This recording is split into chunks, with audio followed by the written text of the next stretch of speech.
Hadiah lumba-lumba. Aku berada di sekitar 40 kaki air, sendirian. Saya tahu saya seharusnya tidak pergi sendirian, tetapi saya sangat kompeten dan hanya mengambil kesempatan. Tidak ada banyak arus, dan airnya begitu hangat, jernih dan menarik. Ketika saya mengalami kram, saya langsung menyadari betapa bodohnya saya. Saya tidak terlalu khawatir, tetapi benar-benar 2 kali lipat dengan kram perut. Aku mencoba melepas sabuk berat di badanku. Tapi, aku begitu 2 kali lipat sehingga aku tidak bisa sampai ke tangkapan. Saya tenggelam dan mulai merasa takut. Tidak bisa bergerak.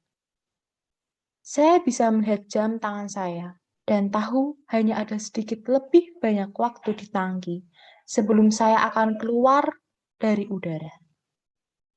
Aku mencoba memijat perutku. Saya tidak mengenakan setelan basah, tetapi tidak bisa meluruskan dan tidak bisa sampai ke otot-otot sempit dengan tangan saya. Saya berpikir, saya tidak bisa pergi seperti ini. Aku punya hal-hal yang harus dilakukan. Aku tidak bisa mati secara anonim dengan cara ini tanpa ada yang tahu apa yang terjadi padaku. Saya berseru dalam pikiran saya. Seseorang, sesuatu, tolong saya. Saya tidak siap untuk apa yang terjadi. Tiba-tiba, aku merasakan dorongan dari belakangku di bawah ketiak. Saya berpikir, oh tidak, iyu. Aku merasakan teror dan keputusasaan yang nyata. Tapi lenganku diangkat secara paksa. Sekitar ke bidang penglihatan saya, datang mata-mata yang paling menakjubkan yang pernah saya bayangkan. Aku bersumpah itu tersenyum. Itu adalah mata lumba-lumba besar. Melihat ke dalam mata itu, aku tahu aku aman. Ini bergerak lebih jauh ke depan, menyenggol di bawah dan mengaitkan sirip punggungnya di bawah ketiak saya dengan lengan saya di punggungnya. Aku santai, memeluknya dibanjiri dengan lega. Saya merasa bahwa hewan itu menyampaikan keamanan kepada saya, bahwa itu menyembuhkan saya serta mengangkat saya ke permukaan. Kram perut saya hilang saat kami naik dan saya bersantai dengan keamanan. Tetapi saya merasa sangat kuat bahwa itu menyembuhkan saya juga. Di permukaan itu menarik saya sampai ke pantai.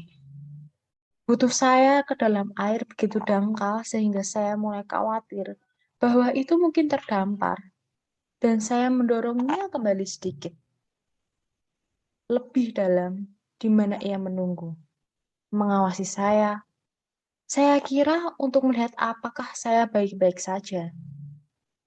Rasanya seperti kehidupan lain. Ketika saya melepas sabuk berat dan tangki oksigen, saya hanya melepas semuanya dan telanjang kembali ke laut ke lumba-lumba. Saya merasa begitu ringan, bebas, dan hidup, dan hanya ingin bermain di bawah sinar matahari dan air dalam semua kebebasan itu. Lumba-lumba membawa saya kembali keluar dan bermain-main di air bersama saya. Saya perhatikan bahwa ada banyak lumba-lumba di sana, lebih jauh. Setelah beberapa saat itu, membawa saya kembali ke pantai, saya sangat lelah saat itu, hampir runtuh, dan dia memastikan saya aman di air dangkal. Kemudian dia berbalik ke samping dengan satu mata melihat ke dalam mataku. Kami tetap seperti itu untuk apa yang tampak seperti waktu yang sangat lama. Tak lekan wing saya kira, dalam trans hampir, dengan pikiran pribadi dari masa lalu akan melalui pikiran saya. Kemudian dia hanya membawa satu suara dan pergi keluar untuk bergabung dengan yang lain. Dan mereka semua pergi. Elizabeth Going.